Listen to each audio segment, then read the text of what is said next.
introducing them. Steen Ellen Patterson is a partner of Bing Hodneland, one of the most prestigious law firms in Northern Europe. She's also very knowledgeable entertainment lawyer, working with some of the biggest content production and distribution players in Europe. And Julieta Camarda is a producer, former head of Argentina Audiovisual Export Chamber, and also producing some of the world's biggest events for international players like TV Azteca and ITV from England. She produced the World Cup and things like that. And she's now running a production hub in Dominican Republic, specialized on producing global content, taking advantage of the production incentives of the Dominican Republic. So I'm very glad to have you guys here. I also introduce myself. I think it's a good idea. I know maybe there are people that don't know me. I am Mauricio Fittipaldi. I'm a partner of CQS FV Advogados, and also the president of the Media and Entertainment Committee of the São Paulo State Bar Association. Well, I think this is a starter, and I will start just throwing questions to you. Let's make it as a light conversation, and I'm sure that you guys will be able to share with us a lot of information, valuable information, especially in a time when Brazil is starting to discuss the implementation of incentive programs. As we are already discussing, São Paulo City has already implemented its incentive program, and the city of Rio is now about to implement it. It has already disclosed the conditions of the programs, and it's now under public consultation. We expect it to be formally implemented really soon. But as we know, Brazil is really behind the rest of the world when it comes to production incentives. More than 100 countries in the world have already established their own programs. It's really a practice that is being spread out through the world as a way to attract foreign investments in the audiovisual productions. So before giving the floor to our guests and friends here, I'd just like to share with you a few data that allows us to understand what is the scenario, the global scenario on production incentives. So first of all, as I said, more than 100 countries in the world have already established their programs. Brazil doesn't have its own yet. Also, globally speaking, the overall production expenditure 2020 has surpassed $200 billion. So is expected to reach $240 billion in 2022, meaning that is a huge industry, and the global investments in this industry are expected to keep growing at a rate of 5% year on year up to 2025. So we are talking about one of the largest industries in the world. And the fact is that the different countries have been fiercely competing for this money and developing programs in order to attract these investments to their own territories. So in Latin America, countries like Dominican Republic, Colombia, and Uruguay have already established their own programs. In Europe, most of the countries have already established their own programs. Asia is also very strong in this aspect. Recently, Southeast Asia, with many countries with their own incentive programs. And we can kind of classify the different incentive programs around the world basically into three categories. One is well-established incentive programs.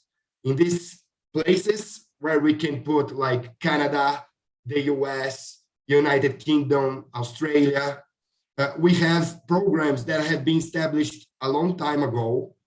They are able to drive a huge sum of investments, and not only they are successful in driving investments into the country's territory, but they also have sufficient data to evaluate the positive economic impact of those mechanisms into the domestic economies. Right next to these well-established programs, we also have programs that are based on location and production site programs, meaning that there are programs that are established to take advantage of certain conditions of landscapes or locations or specific situations in the country that are able to attract international productions, and those programs are able to maximize the return of these specific locations. And we also have what we call development programs, which is basically where the city of São Paulo and city of Rio programs could be classified, which are programs that have been established not long ago. They are small programs or smaller than the ones well established, and they aim to develop the local industry and could represent like the first steps that a country can take into start attracting international productions and global investments on audiovisual content production. So having said that, I would like to give the floor to Julieta. Julieta, you have been working in Dominican Republic for some years now, and you have been able to produce to some of the world's largest content producers. Could you explain us a little bit how the Dominican incentive works? What are the advantages and what do you think are the key success factors for Dominican Republic? Well, first, thank you very much, Mal, and thank you, Abra, for the invitation. It's brilliant to be here. So basically, going to your question, yes, we have specialized in a niche in Dominican Republic, which has to do with a combination of locations. The landscape here is amazing. And this incentive, the tax incentive that it's in place in Dominican Republic, it's mainly directed to foreign production investment. It's not a tax rebate, which would make things very, very simple. It is considered a transferable tax credit. And this is like operating in bonds. Basically, at the end of the process, the Treasury will give us back a title of money. That title is sold to local players, and that money is returned to whoever the foreign investor was.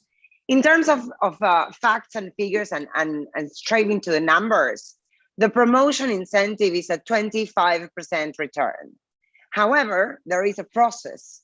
There's due diligence to be put in place, and then we'll get to the concept of the permits, because there's a key element for the incentive to work, which is the main filming permit that the Film Commission will provide you with. So after the whole process is over, we can say in a very conservative way that for producers, this means an 18 to 19% liquid return of their money in the bank. The process takes around 9 months. There is a minimum investment of $500,000. The beauty is that there's no cap on top. Your project can be as big as you want it. Two big numbers that are public numbers and that we can share are related to Pinewood Studios here in Dominican. Pinewood has the biggest underwater filming facility in the globe, based in Dominican and based because of the nature of this tax incentive. They have done the J-Lo production was over 100 million last year, and the Brad Pitt and Sandra Bullock production was over 95 million last year. So those are some really solid numbers within this incentive, and it's been ongoing for over a decade now. That's, I think, quite a glimpse. That's really interesting. My question then turns to what is STEAM? If you consider like the global content producers in the world, we know that they're always looking for different incentives and ways to make their productions more efficient from an economic perspective, as well as from a creative perspective. What are, in your opinion, like the main issues or the main questions content producers take into account when deciding where to take a specific production? Is it the location? Is it the economic factors? What makes an incentive program successful, in your opinion? Well, first of all, thank you so much for having me. It's a great honor to be able to meet you all. Answering your question, I think the answer is basically everything. It is very important that location is suited for the production, of course. If you're doing beach reality, you need beaches. Then it doesn't matter how great the incentive scheme is if you can't provide locations. And secondly, it is a challenge in some territory that you need to go through a lot of hoops to get the correct information about the incentive. The websites, the guides, the regulations, they are not always translated into English, so we can read this for ourselves. How does it work? What is the process? And while some territories are really good at providing comprehensive guides, commentary additions to the regulations, so you feel sort of secure that you have understood the regulations, there are definitely means of room for improvement in certain territories. And when it comes to choosing the location, it always comes with choosing your partner at the location. It is very rare that you go in blind. If you don't know the territory by hand, you will have someone working for you. So finding an experienced entity that is able to take on your needs and understand your needs, of course, that is important. And as Julieta has said, specializing in certain types of productions and certain types of utilization of these incentive scheme is, of course, a great sort of security for the producer coming to a foreign territory, probably with a foreign language, and are producing for their customers back home. And that is actually something we shouldn't really underestimate here, because in the sense of utilization of incentive scheme for non-scripted and even for certain scripted production, we as producer have a client to satisfy. And we as a producer are always asked the questions. We are the one who has to provide information, and you can't really go wrong in that aspect. So we are contractually obliged to inform the customer, or broadcaster, commissioners, OTTs, to what is the setup here, what will be the outcome, how does it work, and most importantly, the timeline, how long does it take? So going back to my first point is that clarity, in order to make sort of a qualified assessment of whether or not this is the incentive scheme for us or not, is probably the first step and the first sort of barrier you have to get over in choosing where to go with your production. Very interesting, meaning that even before you're taking into consideration what is the incentive value, or oh yes, definitely, right? Like it's the first step. I was taking a look, an interesting data here from an Olsberg report. In fact, and I'm sure that will be surprising for many here, Latin American production incentive programs are the ones with the highest incentive value in average in the world. Did you know that, Julieta? While in Latin America, sorry, go ahead. No, I didn't, but I have to say I'm not surprised, because something that we producers do, especially when you decide, it's very important what Steen was saying regarding the value of the location. When you as a producer decide to specify in a niche, whether it is scripted fiction or featured films, or in our case, big reality shows, that niche will also come with providing the package. And I'm not surprised that Latin America is providing a very solid, high above the line average, because having studied our competition, especially, I would say Asia Pacific has grown so much in the last decade. But I'm pleased to hear it's Latin America, although it's different when you see different cultures. And I think that also there's a lot of value in Steen point of How do you choose your partner? If you're going to Asia Pacific, for us as Latins, that would be completely alien in terms of culture and production. You need to trust whoever is providing you with that service and that advice and the regulations and the culture and the language. There's all these bridges that you have to cross to get your money back, to get ultimately for our clients to get that investment back. And I do believe that the growth Latin America has had is also a product of the fact that we have been, as a region, pioneers in content delivery. Argentina, where I come from, was for over 10 years the 4th content vendor in the world. And that came at the same point in 2009. We were the 3rd production services vendor of the world, with massive productions from the Endemol eras, like the Fear Factors, the Wipeout, the 101 Games to Live a Game Show. And then, of course, this was just as the OTTs and the streaming players were coming out in full force. So the market itself has evolved, and somehow incentives have evolved in this same trip, if you see what I mean. Absolutely. That's a super interesting thing that you're saying there, because the most successful incentive schemes in terms of, in my eyes, and how attractive they have evolved. The fact that you are offering now non-scripted incentives was not a given deal in Europe 5 or 10 years ago. Yeah. That also in report you're referring to, Mauricio, that one came out and no one really believed the numbers. They were talking about 12 times the return of investment. They were saying things like, the experience skill from the film workers increased with that much by having the production coming over here. And the tourist industry went up 70% in France, the employment rate went up 34%, and they had an increase in the market in general. So those incentive schemes that has really succeeded, I think they have been able to stay on top with acknowledging what is the commissioner's need, because in the end, those are the ones we're all serving here. So, thinking about the larger content providers, but against their customers, they are aware of the incentive schemes. And when we as producers pitch a project, that we're able to say, yeah, and by the way, there might be like a 25 or 30 discount on top if you go to that location. Of course, it's going to be a very competitive advantage when you pitch your idea, your format. So having formats that are sort of friendly to incentives is of a major value these days. I mean, I have several clients now actually creating formats to fit certain incentives because they are that great.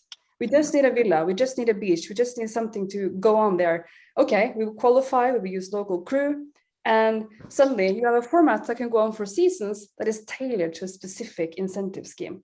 That work is being done now across the globe, and the more smooth, the more great references and how well the incentive scheme is performing all its merits, I don't see an end to how that could contribute to the financial situation in any production jurisdiction.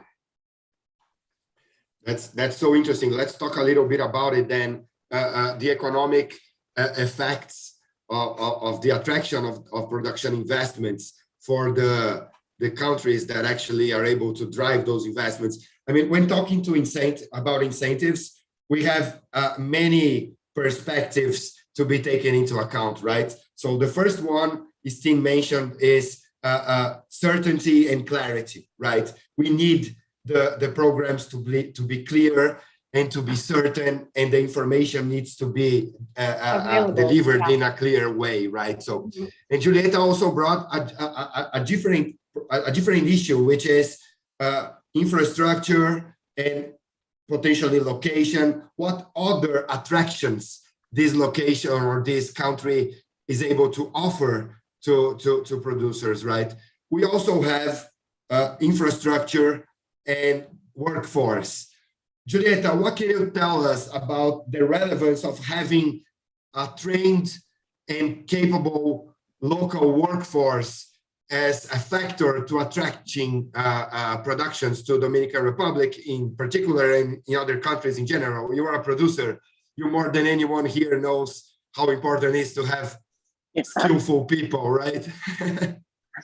Well, I think first of all, it's worth mentioning that the greatest advantage or the beauty that this system allows is for foreign crew to come and join the incentive. I think this is one of the biggest top elevator or pitch points within this Dominican incentive.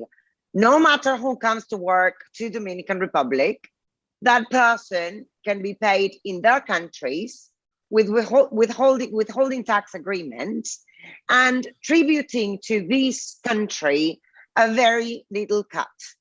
So there is a sort of promise that if you bring your crew here, we're going to allow you to not have to do double taxing, and we can extend that to the whole roster of the productions, especially if you think in models where we're working with entertainment formats and we work under the model of hubs.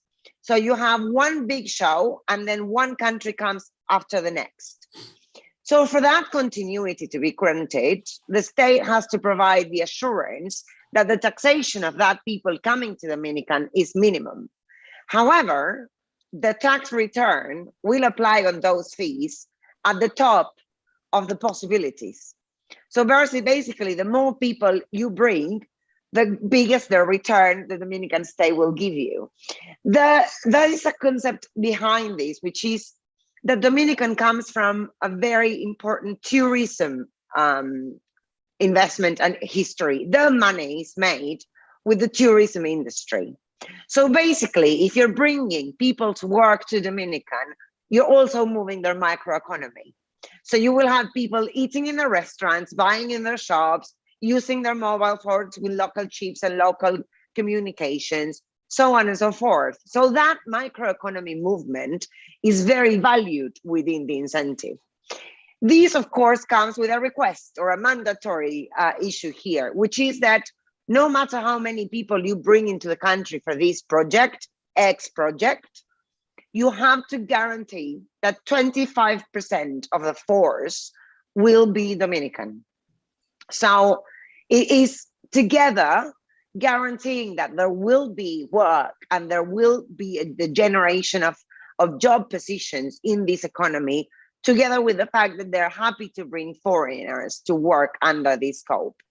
This is probably one of our biggest competitive factors if you look into the other incentives. I think that then when you look into the scope of what brings a production budget together, I think that the logistics are very solid because this was a country coming from the tourism industry. So hotels, in terms of the infrastructures, are really good standard pretty much everywhere in this part of the island, which is basically 2/3 of the Hispaniola. And there's also, I think, the fact that because of this big permit that facilitates the whole process, every other institution has become so production friendly to align themselves behind the incentive. And this goes for immigration, customs, the health ministry, the environmental ministry, for locations around the beach is super important.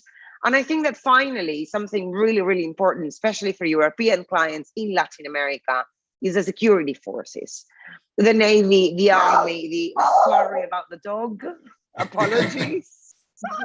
But in any case, I think those are probably the main key elements of why the incentive in Dominica has made such a competitive value in the region. This is very interesting. So basically what we are telling us is one of the main competitive factors of the Dominican incentive is that it is friendly to having people coming to the country. So there are no too strict requirements in terms of local workforce. Only 25%, right, of the workforce in the production must be Dominican. And at the same time, a whole range of infrastructure issues and government support that go way beyond the production itself.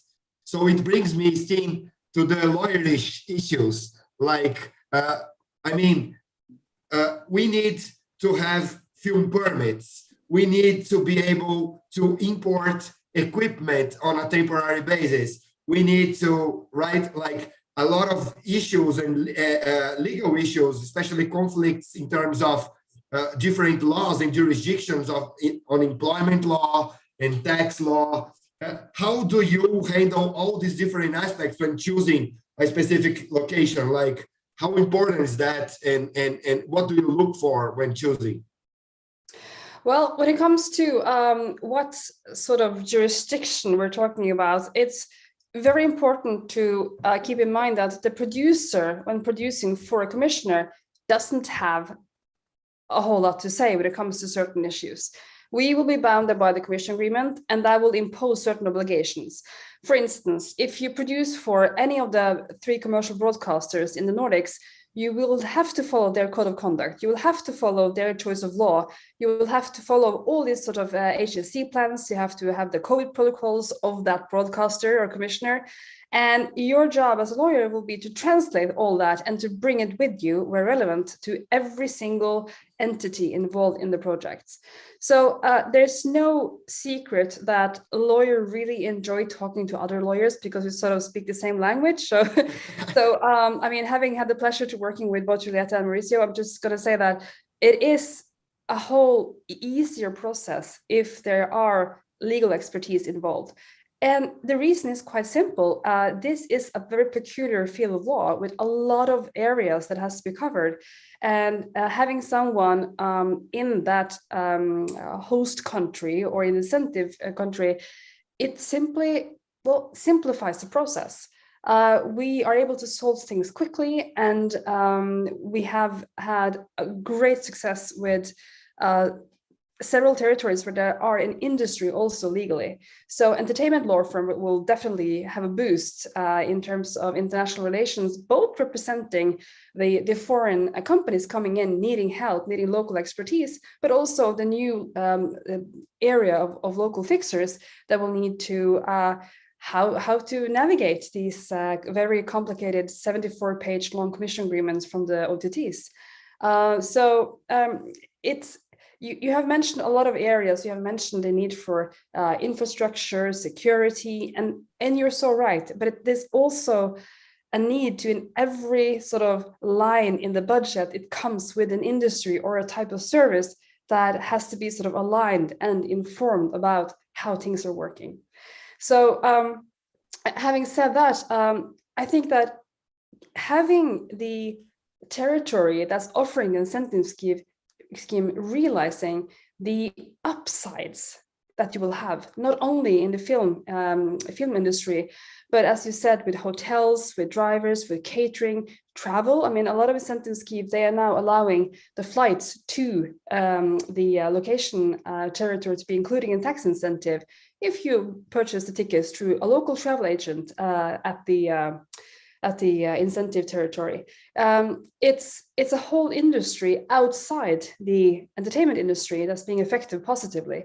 And I threw out some numbers from that Olsberg report, and especially France has done an assessment that is very thorough because they have a number of incentive schemes for different types of audiovisual industries, including gaming and other types of audiovisual. And they have specific measurements of how certain areas have given them, I think it was like 12 times the return on their cashback to the firm producer.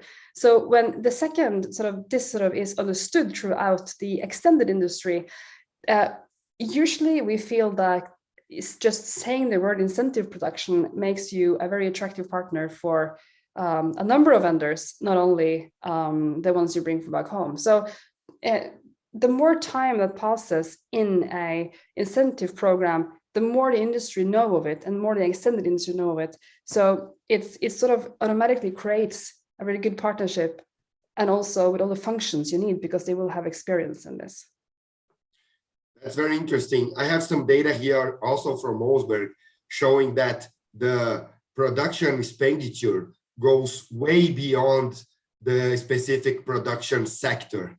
So it's very interesting to note that only 33% of the actual production expenditure is made on the production sector. Only Well, I guess 33%. Yeah. that's probably why a lot of these schemes, they are not simply managed by the Ministry of Finance. It's the Ministry of Tourism and Yeah. other sort of institutions. So it is a huge value outside the mere financials. I mean, if you think about producing beach reality for a full season, let's say 35 episodes of 42 minutes, what would that cost to buy a commercial for Dominican Republic or for anywhere else? I mean, the value of just having this on air is enormous.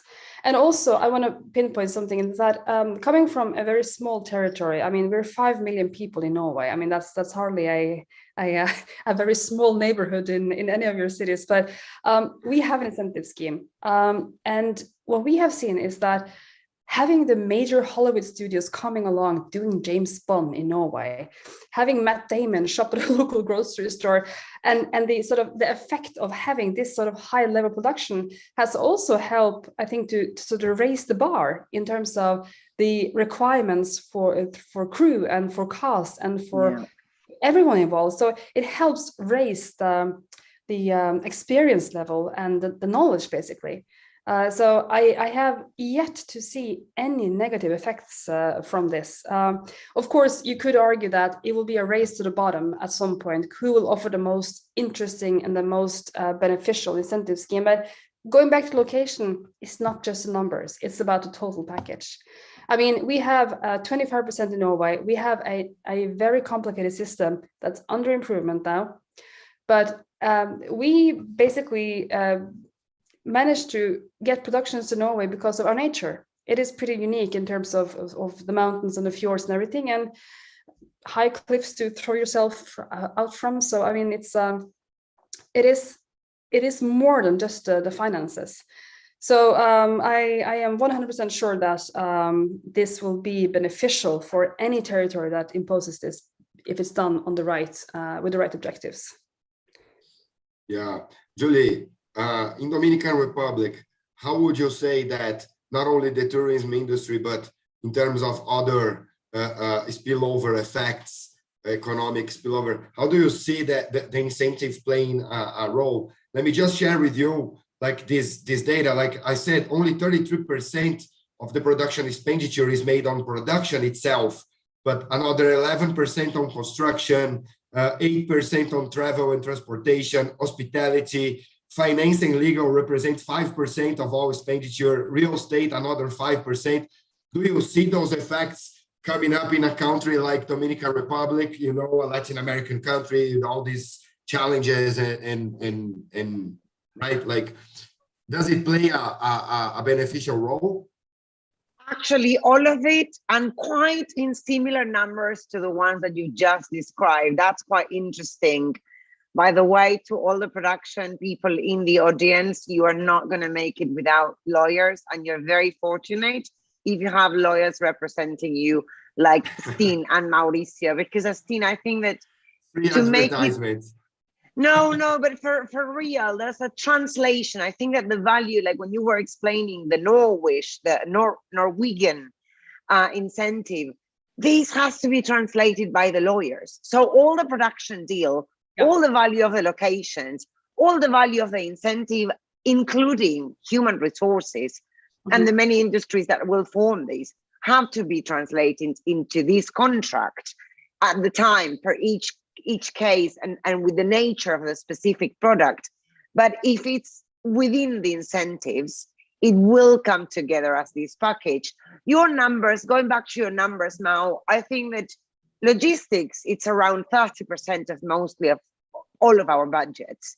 Mainly when we're talking about bringing massive foreign crew amount of people from different territories into the Dominican Republic. Mainly the tourism industry is related to the logistics. If you think catering, food and beverage, hotels, transportations, and then you get the specifics of working either in the jungle or in the beach.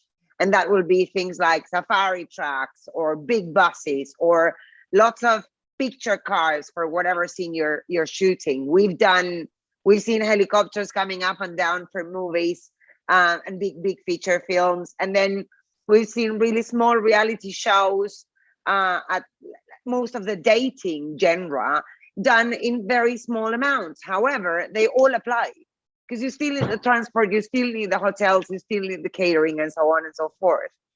What you said about construction is very valid. And I think the peak of that will be anything related to adventure kind of games shows, because you will need a big construction crew for that. And I will say one of the things that Dominican has proven in the market related to crew is that the standard had to go up. So carpenters have to become better, welders have to become better, painter props, set dressing, the industry had to elevate the standard to go at the pace of the growth of the incentive. And I can see that happening also because it's quite interesting that most of the Latin crew that used to come here to Dominican on freelance basis are now staying and being based here, because the amount of work that they continually get is outstanding and it's looking like it's growing. So I think that those numbers are quite seeing, and I'm looking at probably for 2023 and 2024, we're going to see them either staying there or probably solid growth on steady paces. I'm not expecting big jumps because then that would be dangerous for the market. But hopefully, and as we've seen it, even though with the affection of the COVID pandemic 2 years, I think that those numbers will at least stay the same, if not improve a little bit more regarding the interaction of the different sectors. And seen, I mean, if you take a look at incentives like the UK one or Canada, they played a huge role in the development of the audiovisual industry in those countries, right? Yeah. Like Canada became one of the most relevant post-production hubs in the world. The UK has also been able to attract investments to further develop their production infrastructure, and those are really success cases. But for the rest of the Europe, sometimes we know that, I mean, we are talking about developed countries, skilled workforce, they all speak English, but sometimes if you take a look at the German incentive or the French or in Eastern Europe countries like Malta, you know, sometimes it feels like there are smaller programs pretty much focused on attracting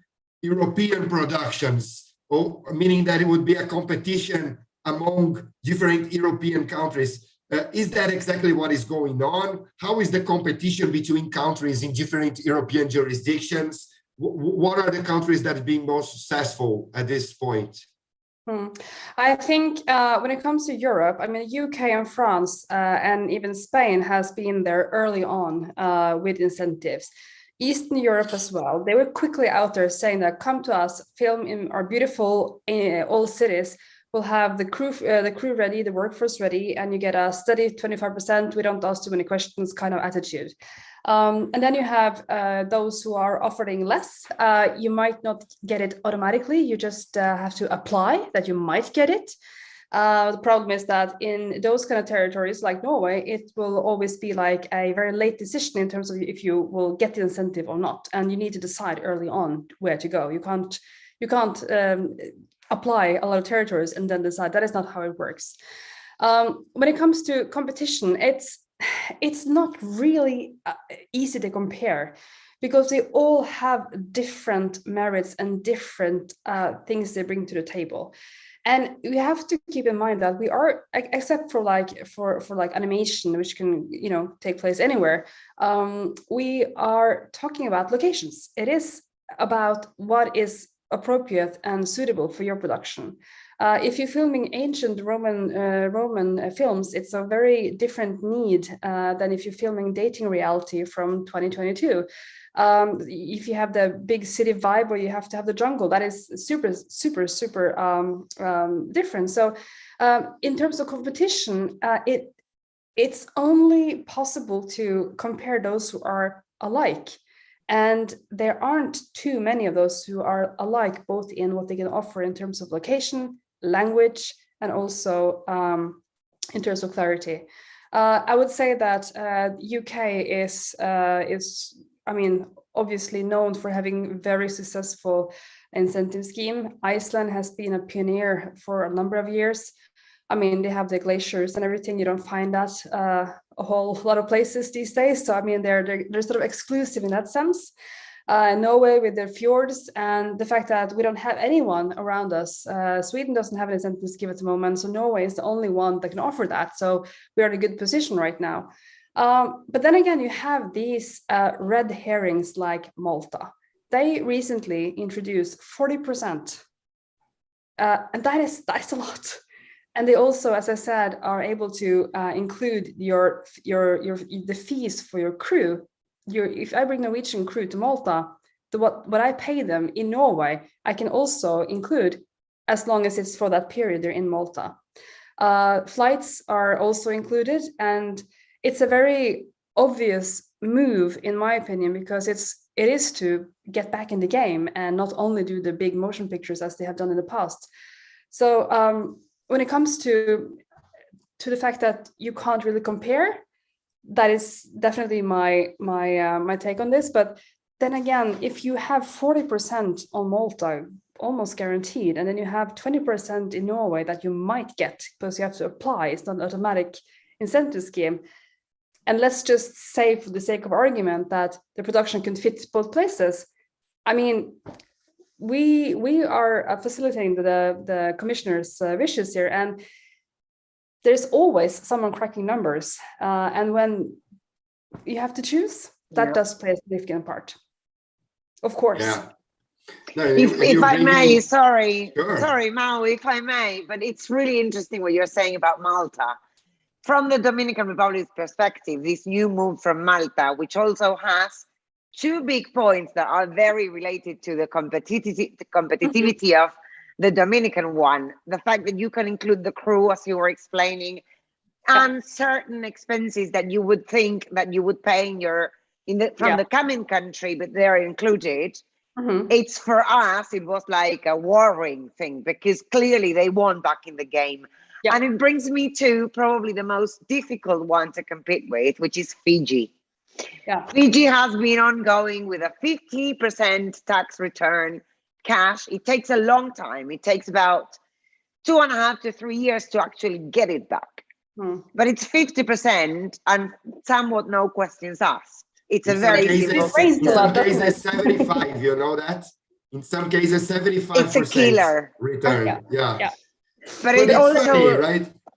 No, but the fact that someone is willing to do that illustrates, I mean, that's the best documentation, the best evidence you have that they get 12 times the amount in return, because there's always a kickback elsewhere. So, I mean, as long as there's a sane sort of financial light argumentation behind this, I mean, who are we to judge basically on the percentage? But then again, if it becomes a race to the bottom, that's not healthy either. So true. We're not there yet, but still. One of the things you mentioned, Stine, that brought my attention is like the concept of eligible costs. This is very important and can make, I mean, doesn't matter if you have like a 50% return incentive with a very strict definition of eligible costs. And so, Julieta, how is that working in Dominican Republic? And what kind of lessons these new incentive programs in Brazil could take in that regard? Like, should those, I mean, as far as I can see, the Rio program is very open in terms of eligible costs, but it doesn't include expenses made outside Rio. So that kind of thing that Stine was mentioning, that being able to include fees from workers coming from abroad or anything like that, it won't be possible. How that work in Dominican Republic? I know that there is a tax benefit for bringing people over. And what would you say to the Brazilian authorities? Like, what's the best approach to it? I definitely think that to start with, trying to develop an incentive program means by nature, start thinking out of the box. Because for you to be able to put together a package with the competition that you have out globally, as we've been discussing since we started this chat, I think that the first thing that demands this approach is to think out of the box and try to incorporate as many programs as you are aware that are out there. Review them, check them, study them. And then, of course, I'm not expecting anyone to try to even attempt to learn the small print of every single incentive regulation, because even when you specialize in one of them, it is quite a challenge. But having said that, the first thing I did when I started in Dominican Republic was, okay, I need to read the law and I need to read the regulation. I'm not a lawyer, but I think that because I was coming from the expertise of the Argentinian experience, which lasted 5-6 years, and at the time we were studying one of the pioneer systems, as Dean said, the Spanish, the concept of audiovisual of Spain was one of the pioneer systems. So we read a lot about them. And then we started looking into other territories that were already doing this. So when I tried to set up the basis of this new business, we thought there has to be a combination between the expertise that we can bring from abroad and what we can take from the land that we are going to develop this business in. I think that also it's very important that we incorporate all the players in the table, the community, the professionals, the institutions, the private sector. All of these private partners have to have a saying in the incentive law if it's developed, because they will be affected by it. In the Dominican, with our incentive, we have to go through a process of very specific kind of invoices. The paperwork is quite a volume of paperwork. But of course, if you're going to ask Treasury to give you money back, you need to guarantee to Treasury that you're doing things by the book and as the law and the regulation were developed. If you want to make something out of a good incentive, you have to learn the laws of the game. You have to learn the rules of how they want you to play this game. And you have to tailor-make your projects to give your clients exactly what they are expecting, which is something very difficult to achieve in terms of the expectations, because you're tailor-making your product, you're trying to design this service for this format and this territory, and you have to develop that with certain rules. So I think that it is like the first approach has to be think out of the box to be able to deliver something like this. That's my opinion. Nice. As I said, the Rio City program is now under public consultation. And one of the things in terms of eligible costs is that there is this requirement that all vendors, all expenses must be made to vendors based in Rio for at least 2 years. What they're trying to avoid, they're trying to avoid companies from other places to incorporating branches or whatever in Rio to take advantage of the incentive. My question to Steen is, my questions are, one, is this seen in other territories in Europe or anything like that? And two, is this so bad, like attracting companies to incorporate in your own territory? Is this something that should be avoided, in your opinion? Oh, wow, that's a very loaded question in every aspect. Okay, so starting with the first, is that a thing? Yes, definitely. It's seen across the globe, but it's varying a lot. And it also depends on how well developed the systems for checking these things from the start. I mean, if you have to submit proof of evidence that you have been in business for some time, that you have some sort of turnover or that you have been relevant for a while, or a credential even, it exists in all shapes and sizes. Coming from a territory that is very transparent, it's very easy to check these things. It's very easy for the Film Commission to ask questions, because we have a very open system. Anyone can check anyone, basically, how they did the last year, the turnover, the profit, their everything. So we are very transparent in that way. So I guess that also depends quite a bit on how the structure in the territory is from the beginning. Is corruption a big problem, or is it not? Is it even corruption laws in place? Is it not? So those kind of things would influence how strict these regulations are. And should it be like that? Do we have any sort of opinions on that? Well, of course, we as customers would want to work with someone who's also contributing to the local economy in the territory we're going to. So the fact that the money stays in that territory is, of course, something that would be appreciated with the customers. And going back to the one key element that I think sometimes is overlooked when the producer is being asked about opinions and how you want to do it, it also comes with a great deal of restrictions from the commissioner. So they will be calling the shots in a lot of decisions regarding a lot of things. We have code of conducts. We have to, if you're producing for an OTT these days, you have to adhere to the US Corruption Act. You have to comply with the UK Money Laundering Act and those kind of things. So it's, of course, it's easier, the more transparent it is. It's easier if the government does the work to sort of vet all the vendors. And coming back to the importance of the local fixer, that is exactly the kind of help a foreign producer would need, because how would we check this? How would we do that part? I mean, we would need someone with the skills, with the resources to guide us in this system and to make sure that the application is being submitted properly, the proper invoices, with the proper vendors, and of course that everything else is as it should in accordance to the regulations. And that is also a very, very important sort of key element of any contract between a producer and the local fixer. The fixer is there to facilitate the most optimal utilization of the incentive scheme.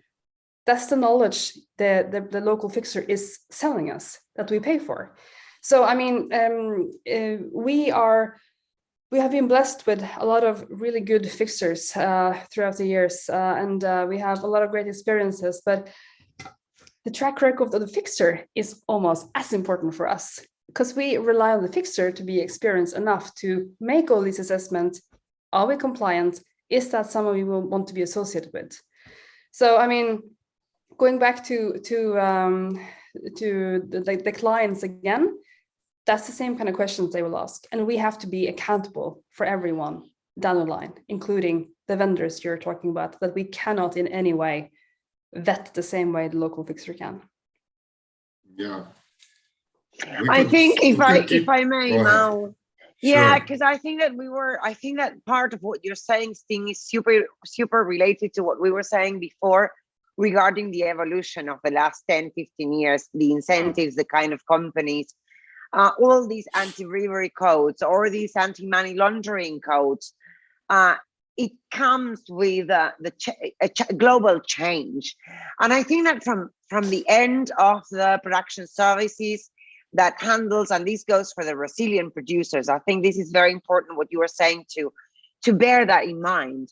I think that's something that is evolving in terms of the companies that are providing the services, bringing the foreign investment into these territories.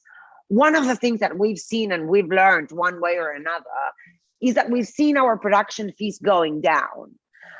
10, 12 years ago, 15 years ago, we used to charge between 15 and 20% as a markup. Even if it wasn't an open markup, those were the margins that production services companies had basically in Asia Pacific and Latin America. Those margins have been evolving, as in they have been being reduced all along. And also the benefit and maximizing the shrink of the costs that are being paid in the chain of all the clients that we accumulate. I think that also one thing that the producers in Brazil will have to consider, having explained all these, is that you will have to make a bet with your clients. So you will have to somehow manage your production fee and then risk with the client and guarantee that you're going to give this money back. And then maybe you can also get a cut of that money. But it will need a bigger compromise between the parties to operate under a tax incentive scheme. No matter the nature of a tax incentive, it implies a risk, because the client is paying upfront in the hope and the promise that they will get this money back. So I think that this is a key part of the evolvement of how tax incentives are working and growing. Guys, we could be talking about it like for hours, but we are like this is reaching. really interesting.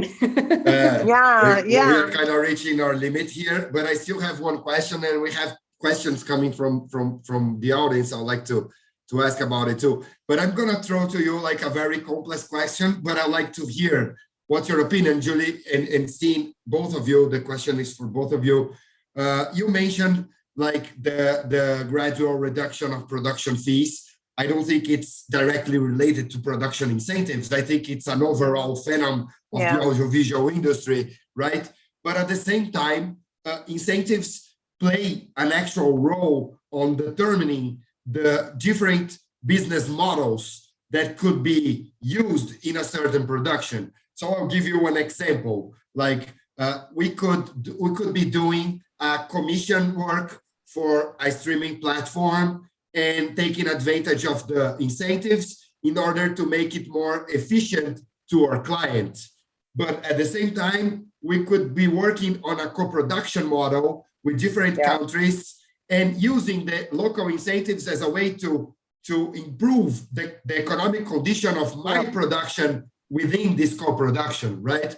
I have examples of that projects I've been working on recently, like co-productions between Brazil and an European country to be shot in Brazil, and the local incentives can play a significant role in this structure. So my question to you would be how those incentives work in terms of determining those different business models, and also how the streaming wars are impacting the evolution of those incentives. I know it's not easy, but I would like to hear your perspective, your take on it. Please, Julia. Okay. That is a big question indeed. I think that co-productions are again it's like such a big niche within an already niche. I think that also for big players, I think these apply mainly to big families of intellectual property owners.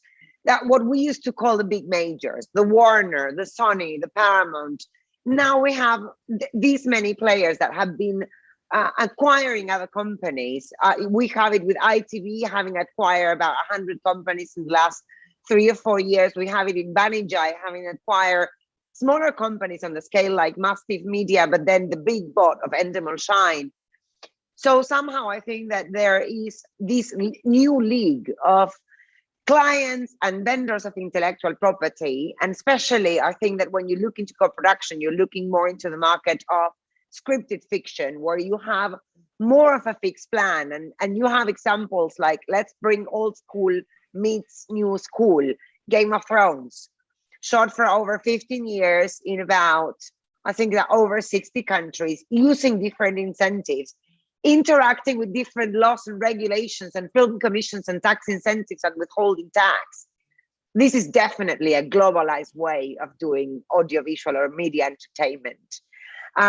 I think we're going to see a lot more than this. And I think that models are evolving as our clients are evolving. But I think that the key element for the co-production to work as a model, not only in the Dominican Republic, but in any territory with incentives, is the political governance that will end up making the work of the lawyers translatable into contracts. Because one thing is the idea, which can be brilliant, and the theory of how the deal works. And another thing, and this comes from the producer approach, is getting that operation up and running and working in 10 or 12 different territories with the interaction of those many different regulations. When you are within the European community, somehow the governance is already there because you are the European community. But when those film commissions have to, and with these financial departments and multi-territorial family companies are involved, there has to be first a choice of somehow, and to make it very blunt, who's the boss? Who do we follow in terms of who's the boss and who comes next? Because that's how, in my opinion, we're going to do what I like to call the business engineering, how strategically we're going to develop that business within the so many possibilities and resources that we can gather. Christine, Yeah. reframing the question for you. Do you think that like the huge investment made by the streaming platforms and the fact that they operate globally and they have a huge interest on local content as well, is this driving the incentive schemes, and how those two things like relate to each other? Yeah, I think first of all, we have to acknowledge that when we talk about streaming services, I mean, who or what broadcaster is not a streaming service today? And if they form part of an international group or European group, they all exchange content, and that's a factor that is becoming more and more relevant, even for what we refer to as local content. Having Netflix doing international reality shows with participants from all over the world, that's like one model of this. And then you have the local ones in the local language still being made available worldwide. So it's difficult to answer that, because who are the streamers? If we're talking Netflix, HBO, Amazon only, that's one thing, but what we see is that established linear broadcasters are now making the switch, someone would say finally, to taking on the same mindset as the streamers have had. I don't think the business models are necessarily impacted any different that they have been subject to any other changes that has been happening in the last years. This industry moves fast, and those who survive are those who are able to change and adapt quickly, putting that back to the incentive schemes that has been around for a long time. But when it comes to the business models, it comes down to who's taking the risk and how to eliminate that risk. If you are happy with a location, if you're able to go back, if you're able to get synergies from what you're doing, that is, of course, is an investment that reduces that risk. So attaching this back to the incentives, if it makes us want to come back, if it makes us want to try again, I mean, that's where the business model could be very beneficial. And also, when you form part of a company group, you're able to sort of join forces, having subsidiaries or sister companies around the globe producing the same format because you own the same format. That is where I think the most upsides lies with the incentive schemes.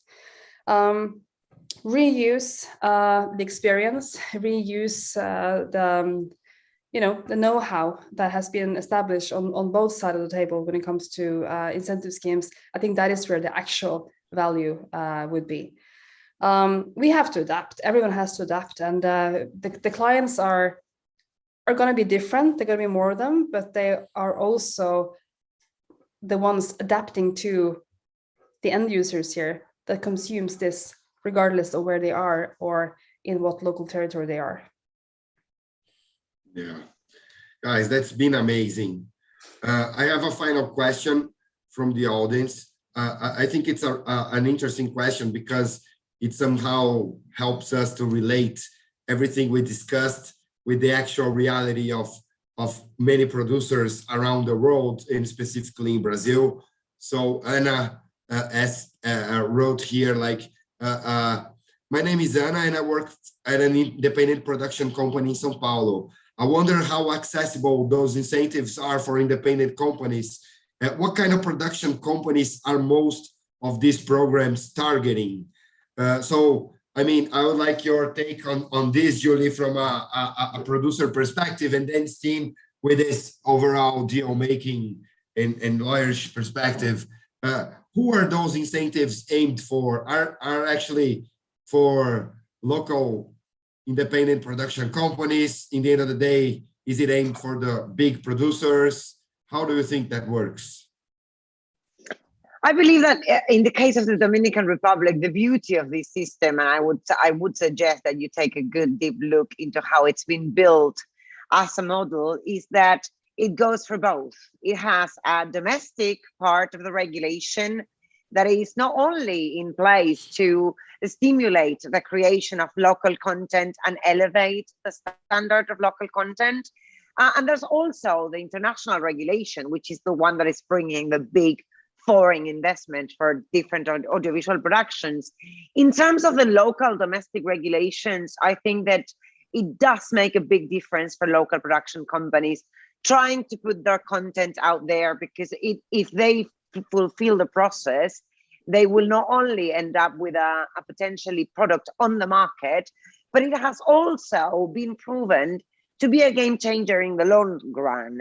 Because in the last 5 years, we have seen in the Dominican broadcaster screens, things like Dancing with the Stars, MasterChef, Got Talent.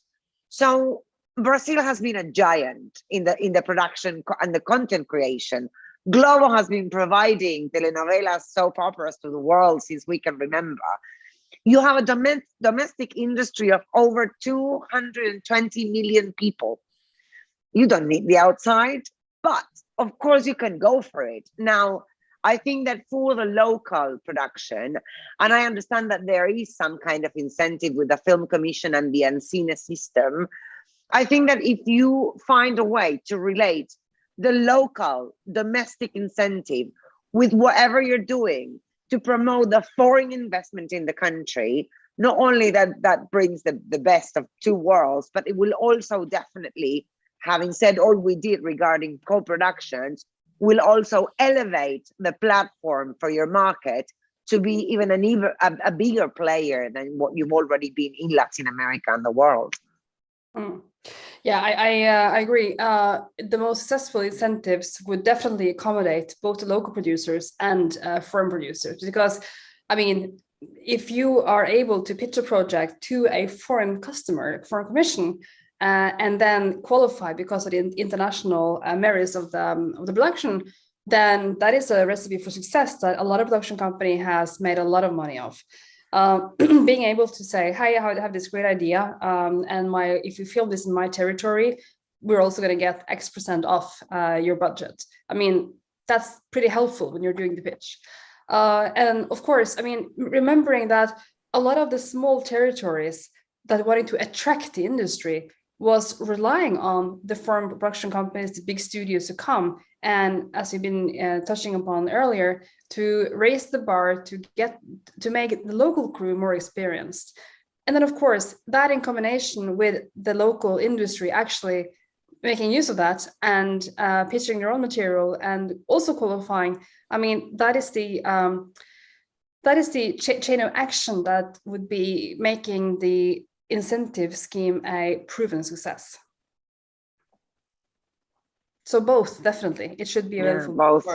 And I can't stress this enough, predictability. It's the only thing that makes us safe and feel that this is... In a nutshell, those are all instruments of a public policy on development of the audiovisual industry, the foreign investment attraction, local investment in production, infrastructure, and workforce skills. It all should be considered as a whole, right? In terms of a development program.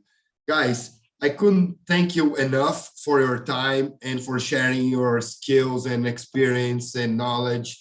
I'm pretty sure that it's been very helpful to our audience today. This webinar is also being shared through YouTube, and it's gonna be shared in our social media. We can also share the content with you guys if you're interested in sharing with your social medias as well. Thank you so much. It's been great. I'd like to thank APRO for giving us the room to discuss such an interesting topic. And I'd like to give you the floor for final remarks.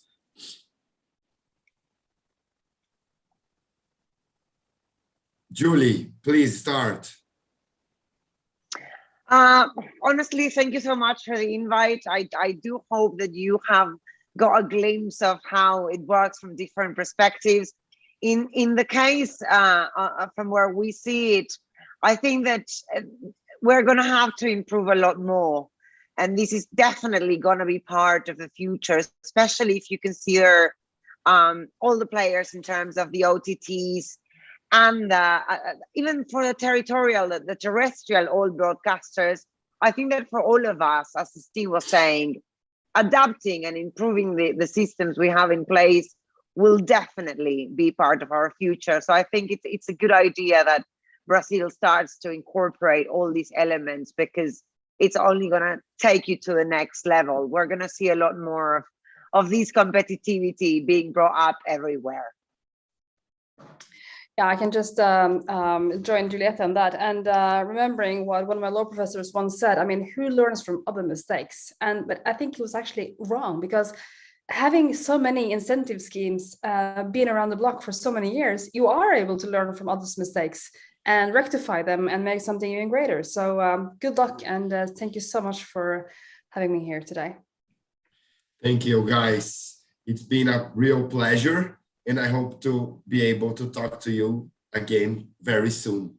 Thank you, everybody. Thank Bye-bye. you very much, Mal. Thank you. Night. Thank you. Bye. Bye.